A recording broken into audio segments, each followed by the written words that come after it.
Hello, hello. I think I'm live. I am popping in here for a little late night live stream. It's late for me. I think, oh, yeah, it's getting a little late, but I wanted to pop in here because I wanted to remind you that you are an infinite being and that the entire universe exists within you. And I know that sounds cliche, but welcome to the journey from head to heart. Your sacred heart is the portal to all of creation. And I'm not referring to your human heart. I'm referring to the spaciousness, the vastness, the timelessness, the ageless you, the formless you, the nameless you that exists right now as your present moment awareness.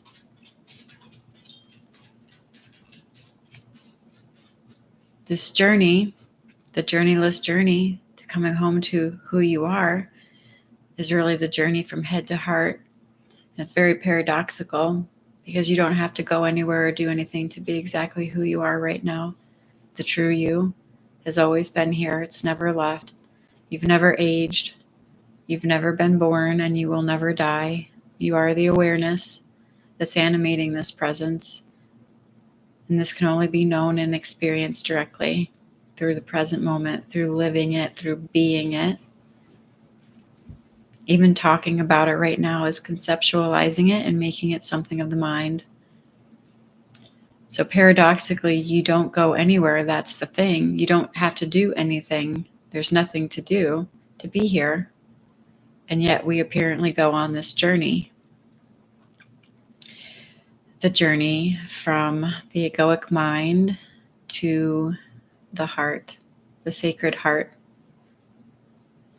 The journey from duality and no longer seeing through two eyes, duality with the naked eye, the human eye, the way that 99.9% of the world see the world right now, until you begin to wake up to your truth. And then you see the world through one eye, the one eye of the sacred heart. And this cannot be figured out. This is just who you are. You are formless, nameless, ageless awareness. You are the silence. You are the spaciousness, the vastness, awareness that's always here, that doesn't go anywhere, that's animating this being. You are the divine love that is the backdrop for all of creation, that can only be accessed through the present moment. Right now, right here, you are the here-ness and you are the now-ness. You're not a thing. You're not this mind-body complex that you think you are.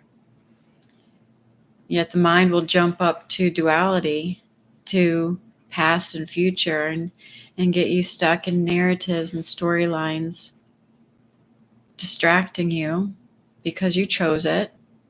As a soul, you get to choose.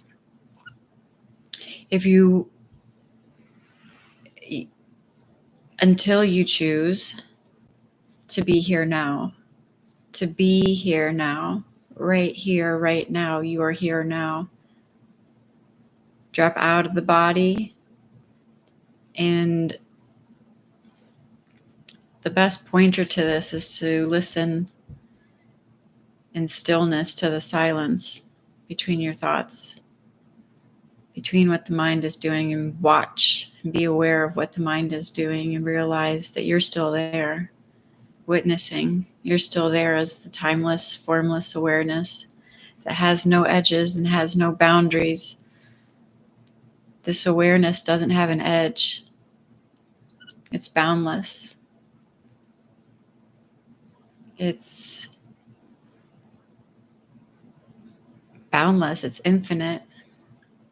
It's infinite. And in this present moment, there is no time. There's just this with no time. And yet you have this body-mind complex that moves around through this reality magically. You don't even know how you're doing it. You're like, I'm not forcing my hands to do this. There's an infinite intelligence that's animating this being. This isn't something that consciously has to be done. It's just an infinite intelligence, an innate wisdom that animates all life. And nature operates off of this intelligence, and you are that. You are the infinite intelligence that animates all things. And so is everyone else. There is no edge to this awareness. Is there not? There is no edge.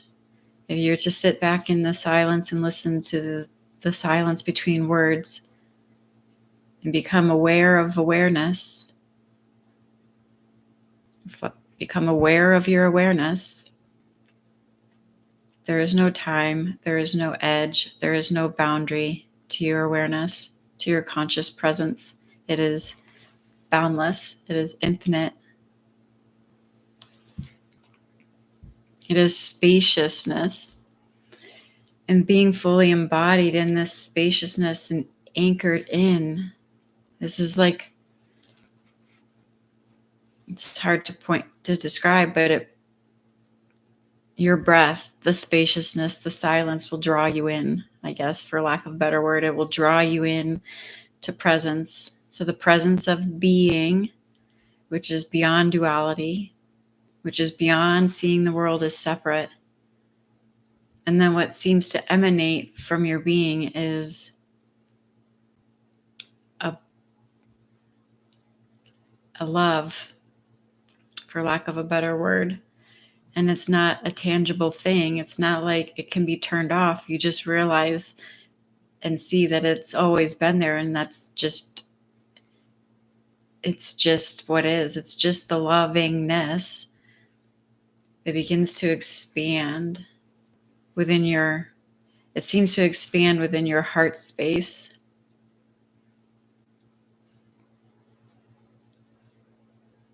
You are the nameless, formless, ageless, eternal presence that is animating this being. And when you choose to come home to your heart, to come home to presence, to come home to your breath, to come home to the spaciousness and the silence that is the backdrop, you are that. And you are also the creation, paradoxically. You are also all of it. You are the silence and you are the sound. You are the spaciousness, you are the formless, and you are the form. Because the form is all formless simultaneously. Science has already proven this. Things are more spaciousness than they are solid. They just appear solid. You are the formless and you are the form simultaneously. And this will be seen through the eye of your sacred heart when you drop down, wake down, I like to say, waking down into your heart space, not the human heart, not the heart chakra. So it's the spacious awareness behind it all, I guess, for lack of a better word. So as we move into this new earth timeline, which we are doing as a collective, if you are listening to this, this is part of your ascension journey, this journey to oneness, and the new earth human will be abiding permanently in heart-based consciousness and unity consciousness, will not be living from the throes of the ego, bouncing back and forth between duality, bouncing in between, rooted in fear-based consciousness, separation consciousness. You will be living from presence, from the spaciousness that you are, from the love that you are, and creating from that place. No longer at the mercy of the ego, being jerked around on it like a chain, like the ego can hook you and pull you into storylines and narratives that are fear-based. And this is what so much of the collective right now is transcending, so to speak, for lack of a better word, transmuting, transcending, alchemizing, ascending.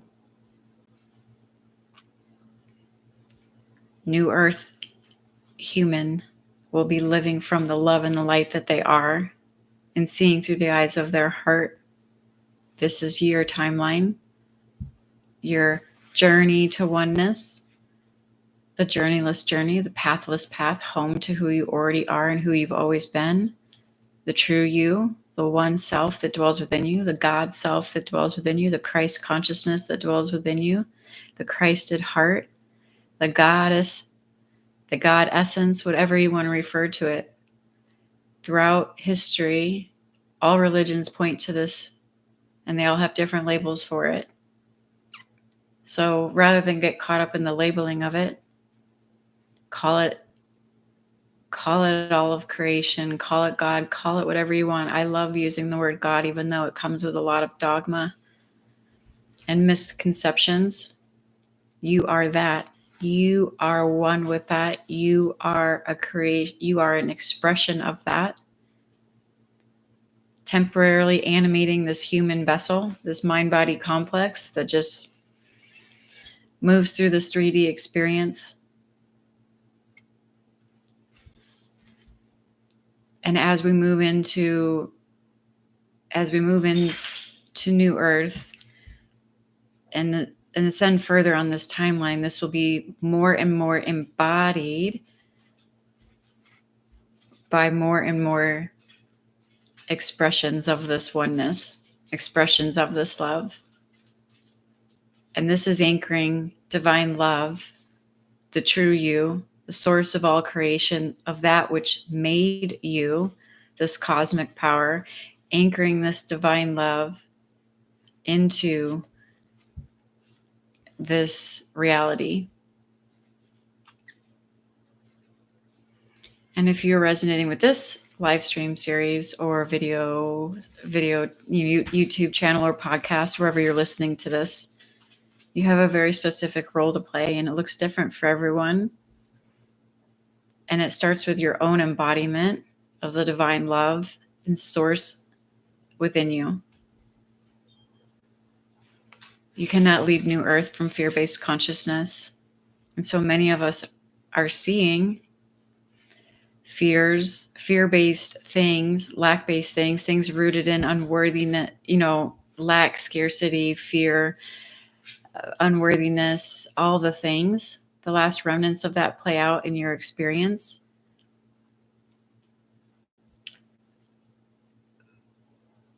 You're being guided home to yourself. The more you seek outside of yourself externally on this journey for anything, for your supply in anything, whether that be love, safety, security, relationships, success, like you name it, the more you reach outside of yourself, the more you run from your true self. The more you seek outside of yourself, the more you run from your true self. So it's like you're kind of doing everything in reverse on this timeline. Everything's kind of in reverse. You don't go out and seek, you go in and dwell. And from going in and dwelling and abiding in the truth of who you are, everything else populates around you effortlessly because you become one. There's no more resistance. There's no more misconceptions between you and you about your identity, about who you truly are, your true identity. If you are still stuck in a mistaken identity of a separate self, or you feel you're a separate human self person having this little individual experience and the whole world is out there and against you, and and it's something you have to figure out and stress over, you are creating that reality, but that's a choice to continue to choose the mental narrative of the mind or the storyline that is rooted in fear-based consciousness that hooks you and traps you, bouncing back and forth in the matrix, in the story, in the narrative. When you consciously become aware of awareness, consciously choose your breath, consciously choose to sit in the fear, and instead of run from it, it dissolves. It dissolves.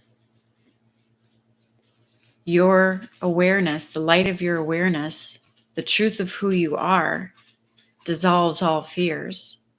And fear is seen as the illusion that it is, made up by the mind, and then reflected back in the 3D world, in the external world, because the world is just a reflection. It's not a window, it's a mirror. And so everything will be reflected out into the 3D world and reflected back to you. And we can choose from victim consciousness or from separation consciousness to say, look at what's happening in the world, or look at what's happening outside of me, or look at what's happening in this relationship, or with my career, or with that job, or with this person, or with that situation. And we make ourselves a victim of this situation. We give all of our power away to it. And we see ourselves as this separate person that has to figure it out. That's the case of mistaken identity. You are the infinite intelligence, and you can come home to that at any point. And infinite intelligence always has the answer and the solution and the way. The infinite intelligence and the love that you are is the way, which dissolves all fears. And then reality only, it just is law, will reflect back what it is you're truly abiding in and emanating from. And your reality will begin to shift miraculously. It'll appear miraculously, but what it is truly divine law, no different than gravity. You don't have to understand even how gravity works. You just know that it works, and you're not going to go jumping off a cliff tomorrow, right? Because you know that if you do, it's not going to be pretty. This divine law works the same exact way. You just can't see it with your naked eye, but you can live it, and you can breathe it, and you can feel it, and you can witness it, and you can become one with it and know it on an understanding level, not a conceptual understanding. None of this is at the conceptual level. Conceptually understanding this will take you so far and can serve to some degree, benefit to some degree, but then at a certain point, conceptually, and this, I get a lot of comments about this, so I just want to share this because this was also part of my journey. Conceptually understanding this is like the last phase before that bubble bursts and you actually can dissolve into the presence that you are and release yourself from that feeling like you always understand it, but you're not living it. Conceptually understanding this will help to some degree, but that's still of the mind. And so after a certain point, it actually becomes a hindrance to try to know, to think you know it, or to think you understand it, or to try to know more of it. And the seeking of more of it actually just keeps you running away from who you truly are, seeking it outside of yourself. You are already what you're seeking. You are what you are seeking. So even at the highest level of being quote unquote spiritual and seeking enlightenment or seeking self-realization, I remember going down the rabbit hole of like a million different non-duality videos. You get like, you can't turn it off. Like you're being called towards this. But at a certain point, conceptually understanding it will only get you so far. And it's when you stop seeking, which you can't really do. It just kind of happens. You kind of burn yourself out with seeking. You exhaust the mind. The mind gets so exhausted with seeking that it eventually surrenders the seeking. And when you stop the seeking, then that's when it becomes available to you. When you're no longer looking for it, when you're no longer trying to be the divine presence that you are, and you just be it. You just be it. You're not seeking it. The minute the mind tries to catch on to this and tries to seek it out or figure it out, the further you move, it's not further. There's no space and direction or movement away from this. You can't move away from it. That's very paradoxical to talk about. You can't move away from this, but it'll appear as if you're seeking something outside of yourself. Feel as you are. That's what it'll feel like. It'll feel as if you don't get it. It'll feel as if you don't, and someone else can get it, but I can't get it. It'll feel like that. But who's asking that question? Who's thinking about that? Separate sense of self is the one that's saying that. Your infinite being is not saying that. Your infinite being is here right now, witnessing your separate mind, sense of self, trying to figure it out. But your infinite being is here all along. Non-judgmental awareness is here all along, resting in that.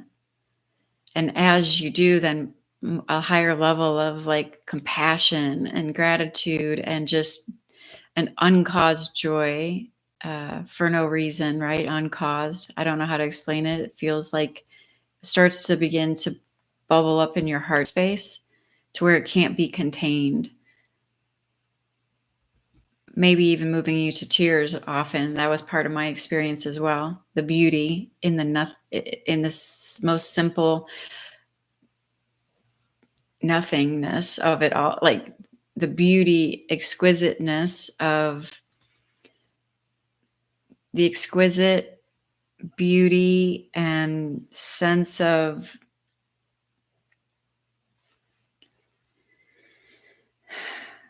I can't really describe it. It's just there's like an expansion that's felt that is not something that can be manufactured. And it's only in the second the ego tries to grasp onto it to describe it or talk about it or label it, you're already back into conceptual reality. It can only be. You can only be it. You can only be it. And when they're being it, there's nothing to say about it. You're being it. So you try to talk about it, you're back into conceptual reality. So it's really weird, but it's really fun to talk about. It's really paradoxical, but it's fun to talk about. Coming home to the love that you are and being the love, allowing it to flow to you, through you, and as you, and being it. It's very, very simple, and it sounds very complicated when you talk about it, but it's actually very simple. You're it right now. You are it right now. And there have been pointers that have really helped me to discover this as part of or realize this as part of my direct experience. And it was really the pointer that really clicked over here was going back to separate phases of my life, scenes of my life at a younger age, for example, and realizing that in that moment, there was awareness. My 10-year-old self, there was something there that was feeling alive in that moment. And there was something when I was 20 feeling alive in that moment. And there's something right now feeling alive in this moment that tells me I'm here, I'm alive, I'm here. That aliveness in all of those moments is the same aliveness that will be present when I'm 90. It's the same aliveness, that same aliveness in that moment and all previous moments in every single moment. And it's not even a moment, right? Like moment implies there's a start and a finish, and then you can go from one moment to the next. There is no moment. It's just this. There's no start and stop to a moment, right? There's no starting and stopping to the moment. That's why it's like presence is not even a moment. It's just here-ness and now-ness that is infinite and eternal and timeless. The pointer being able to realize see clearly. I'm just using words here, but I was able to see clearly the ageless, that presence was ageless. There was no age to it. It was completely timeless. It didn't age. It didn't change. It didn't develop. It didn't grow. This ageless, timeless presence that's always been with me through every scene of this life experience, like a movie clip, this awareness that's been the backdrop of it all, that's given me this sense of being. That's the only way I even knew I was ever there, that sense of being that was always there for each scene of that movie that played out called my life. That presence, that awareness, that timeless, ageless presence has always been there, and it's never changed. It's eternal, and it's spacious, and there's no edge to it, and it's boundless, and there's a sense of aliveness to it. It's aliveness. My hands just want to go like this, but it's just all, it's this. You can't even it's the spaciousness. The spaciousness is the best word I can use to describe it, to be honest, to describe me, right? This is me. And within me is this human expression within me. Within me is all of creation, is all of the universe within me, because this is your true you. And it's timeless, it's ageless, and it's boundless, meaning it's infinite. It goes, there's no end to it. There's no line at the edge of it. There's nothing that chops it up. And it is you simultaneously. This is you. I am you. We are one. This is where we are unified in this presence, in this awareness that is the true nature of our being. And it tends to deepen on this embodiment journey. As you realize this, it doesn't stop there. Then it actually goes through this purification process, because every place in this, my experience over here with this, my experience, I don't get caught in non-duality language, because it's paradoxical. There's no reason to. So my awareness over here with this, my experience was that when this was realized, then it was like I was going under this rapid fire purification process. This is long after Dark Night of the Soul, right? I went through a very deep dark night of the soul before this realization, before this resurrection, right? Into this Christ consciousness is what you could call it.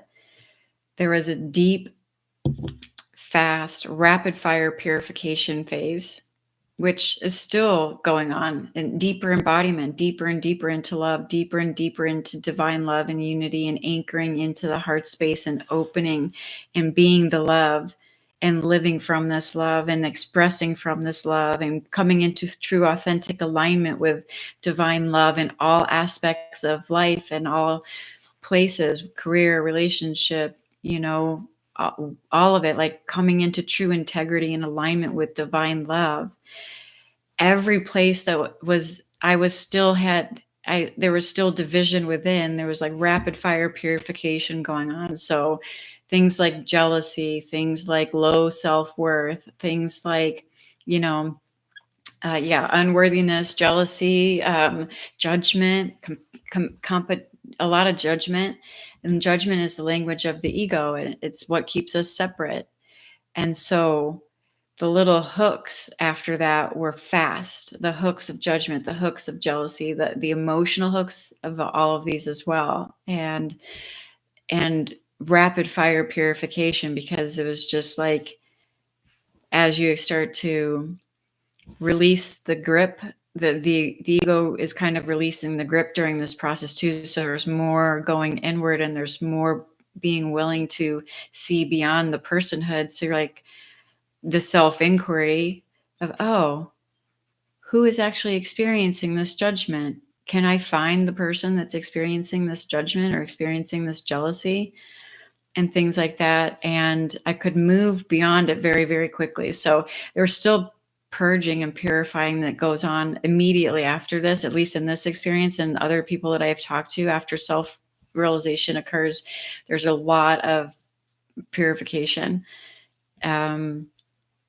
And that's a process that can take years or decades, like who knows, but it's an embodiment process, and it's a purification process, and it aligns you more and more with actually self-actualizing the divine love that you are.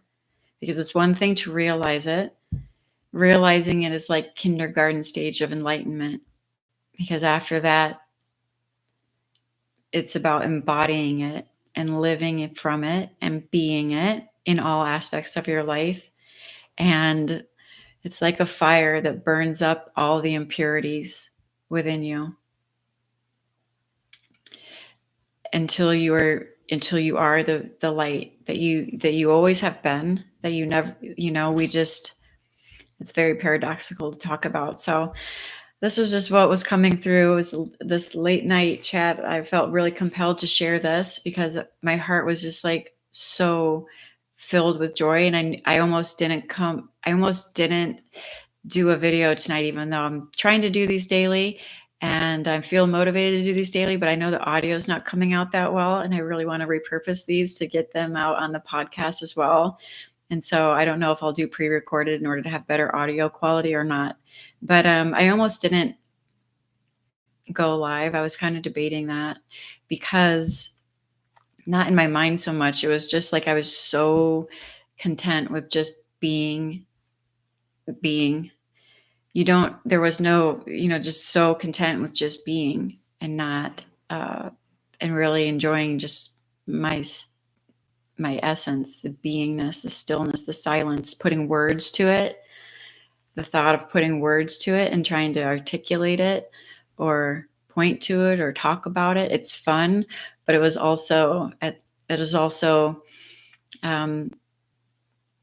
so easy to just be in it and just live in it and not have to, express it or talk about it, because words can kind of cloud it up, I guess, so to speak, because you can't really describe it. There's nothing that can describe it. It's just who you already are, and it's so close. It's right here. It is you. It's so close. And I guess the last thing I'll leave on is sitting in stillness, sitting in silence, dropping the language and the words, dropping the narrative from the mind, and allow yourself to listen to the nothingness, to the stillness, to the silence between your thoughts, to the breath that's inflating your chest, to your heartbeat. Become aware. It's like I'm moving back, right? Like I'm motioning with my hands like back. It feels like you're falling back a little bit into the stillness. Become aware of the awareness. Become aware of the awareness. And the divine takes care of everything. You don't have to do anything. Like you'll naturally be guided to this is what's unfolding for so many that are on this timeline and resonating with this content. It's going to take over every cell of your being. It will take over every cell of your being. It will move into every space fully embodied in you, your divinity. You will fully embody your divinity on this journey bit by bit by unifying all the places within that are still rooted in division or fear. And the ego really has a tough time with that sometimes because things are playing out in the reality, but it's all just a reflection, right? And I guess the fast track, if there is one, is realize when you're getting stuck in the mind and trapped in duality, and breathe and come home to your heart. Drop into your heart, come home to your breath, come home to the stillness and the silence. Be still and know. Be still and know. Not understand conceptually. Be still and know.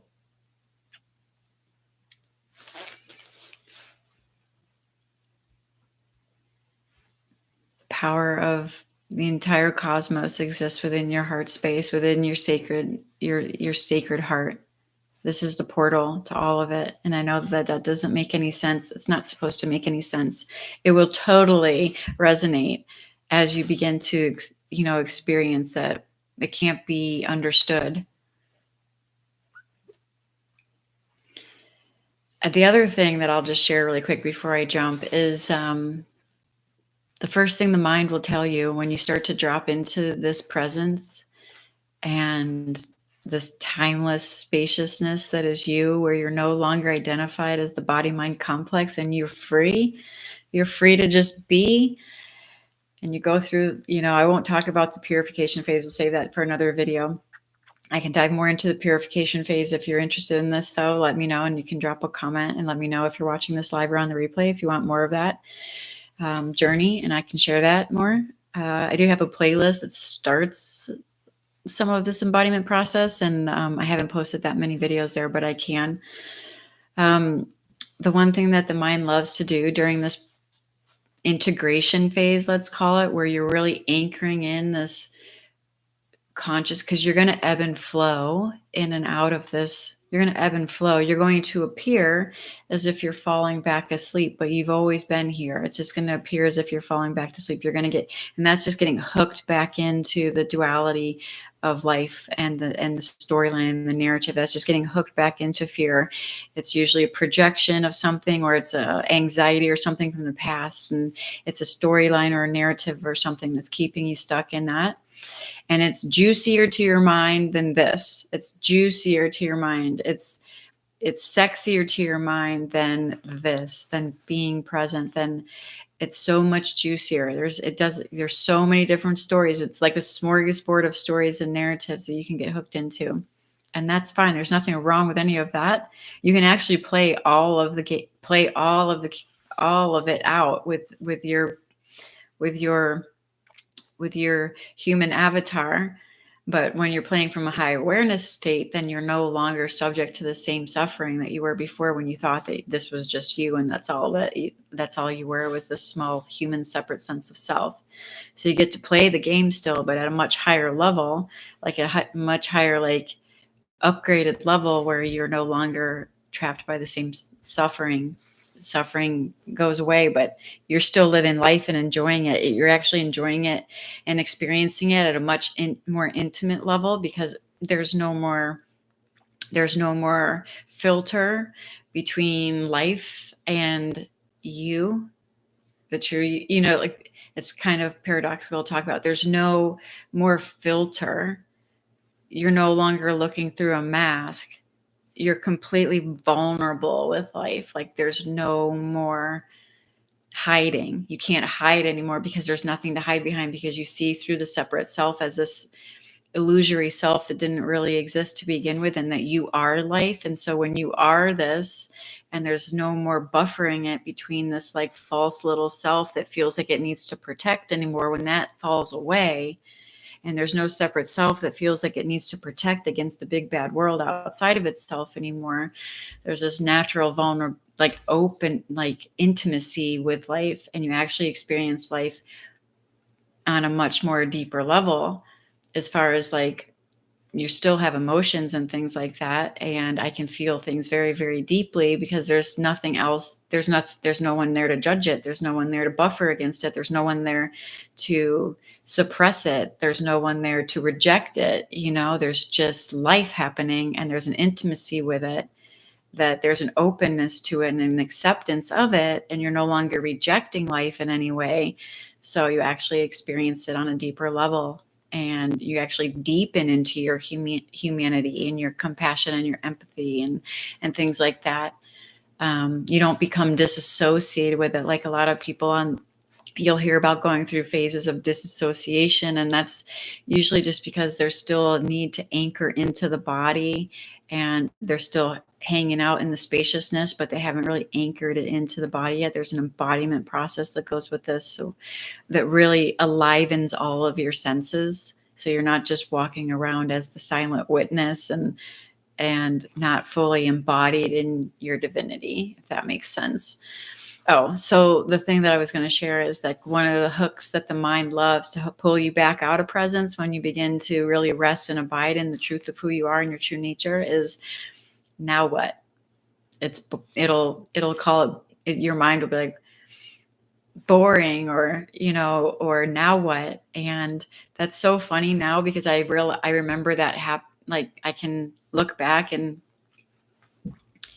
you know it's kind of weird, because when you are abiding this, you can't remember a lot. Even there's days where it's like I remember that the day went by and there were a lot of things happening, but I couldn't recall it to save my life, except for little glimpses of it. It was like little glimpses of the day, because you're so present and you're not living from like memory as much anymore, so you tend to forget more. And like, but everything got done and everything was super effective. That's the other lie that the mind will tell, is that things won't get done, bills won't get paid, I won't go to work anymore, things like that. And there are people that fall into the trap of like the nothingness, the void, where it's just part of it. But some people will hang out there in a long time, where they just really, they do end up compromising a lot of their 3D reality in that regard. As far as like stopping paying their bills, all of a sudden stopping work and things like that, because they just don't align with it anymore. So I don't need to go down that rabbit hole, but there was this hooking from the mind that was really about, it was still really sexy and juicy for some of those stories, some of those narratives, and the mind would call it bore, the mind, you could, it would just, like always be looking for, and you can witness this, the mind's always looking for another carrot. It's like there's little carrots being dangled in front of it all the time, and the ego just loves to bite onto those carrots, and those carrots are all of the different stories that are way more interesting than what the ego would like to think being present. But the egoic mind knows that it is all, it's certain death to that part of itself, part of yourself, right? Like the dark night of the soul, ego death, all of that stuff, all of that starts to unravel. We don't get rid of our ego on this journey. It's just that it no longer runs the show, and you still have your sense. Really, ego is best for manifesting your reality and having a sense of individuation and individual expression, which we are going to have as long as we're playing this human game. So it's not about like getting rid of the ego. It's not bad. It's just when it's more fear-based consciousness that the ego will get on board with your dream, with your dharma, and the ego will get on board with you pursuing your highest timeline, and the ego will get on board with you manifesting abundance and who whatever your relationships and your all the things that bring you joy, that are all what I believe to be part divinely guided, part of our divinely guided timeline. It's a something that comes within. There's another phase of this is the true soul core desires start to rise to the surface, and it is seen very clearly during this purification phase what has been an egoic desire up to this point, where you've been clinging to things that maybe would have brought you a certain level of success or money or prestige or something, but wasn't really in alignment with your true heart, your true soul desires. And those egoic desires fall away. You have like zero urge for them anymore, and just more of your natural soul desires will bubble up. And that's part of the process as well, as aligning with your highest timeline, what really lights you up, what is really joyful and abundant and beautiful for you to experience in this lifetime, but not from the egoic mind that's trying to cling and grasp onto things just to check off some boxes or to look good for other people or to have a sense of safety or security because you're trying to fill a void and all of that kind of stuff. Or because, out of vanity or like any other reason you might try to latch on to certain desires. Those are seen through, and you just lose interest to them because part of this process is really divine will begins to take over. You surrender more and more on this journey to the divine will, and sometimes sometimes that can be that's probably the scariest part. Like ego death and dark night of the soul was pretty heavy. I'm not going to lie. I've been through several of those. I'm sure some of you that have been on this journey for a while have resonated with that. But the most challenging, I guess, part of this purification process is the surrendering of control. The surrendering of control and surrendering, all of the ego's desires, which naturally dissolve, but also there's this clinging, solar plexus clinging right here, clinging to the sense of control, like still needing to be control of the life situation. And as you move into heart-centered consciousness and unity consciousness and your new earth timeline, if you haven't noticed, releasing control is a big part, like really surrendering to the divine flow and the divine law and the divine intelligence that runs all things, whatever word you want to use to describe it, the infinite intelligence that orchestrates everything, and having trust and faith in that and fully surrendering and trusting yourself and trusting that you're divinely guided. And here's the little thing that I've been talking about lately. This is the little tricky part. It's not that you're being guided per se as if it's your separate sense of self being guided. This is where you can get caught up in the conceptual understanding of this instead of fully living it.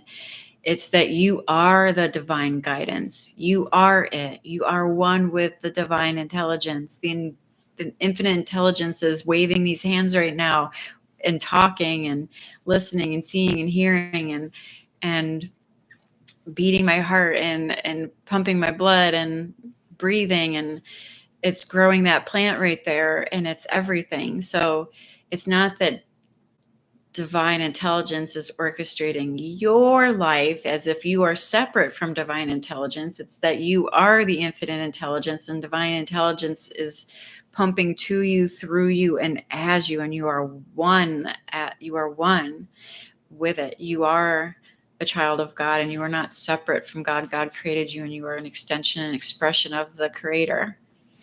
And so this is a very subtle but very important shift in perception and embodiment that is essential, that is missing from that is the trap that a lot of people can fall into when they believe that this is an outside force outside of themselves and that they are not one with the infinite intelligence, right? Like thinking that putting themselves as separate again and at some mercy, right? Like this is it. Like you are it. You're not at the mercy of it. Like you are creating it. You're the creator. You're co-creating this. That's how powerful you are. Can you see how subtle that is? That you could stay in being the backseat driver to your own show, to your own play that you are the conscious co-creator of, with infinite intelligence beating your heart and looking through your eyes. It's like, hello, you're here right now, like magic, like this divinely magical being that's alive and living this life that makes absolutely no sense and can't be explained on this apparent Earth floating around a galaxy that nobody really knows all about. We have science and we have things that can point to a lot of stuff, but at the end of the day, it's a big unknowable mystery. Nobody's really figured it out. Nothing is as real as it seems. Everything's illusory. Solid things are really more spacious than anything. Science has proven that.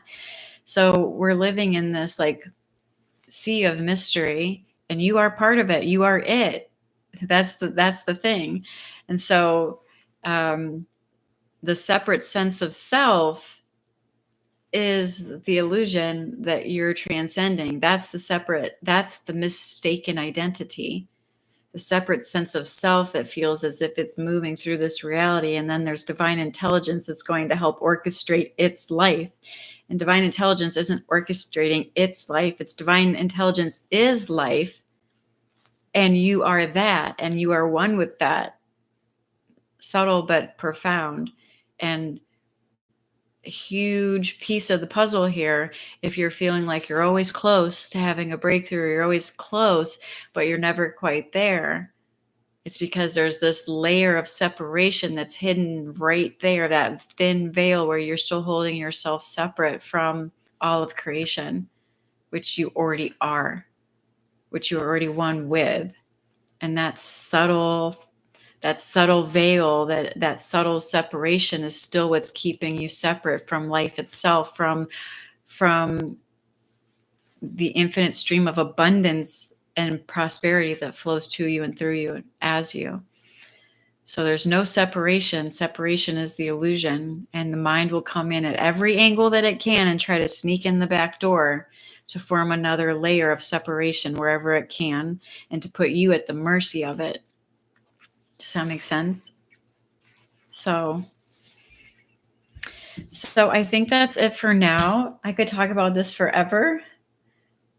Maybe I will do more on this. If you guys like this topic and you've been listening to this, feel free to drop a comment. Let me know if it resonates.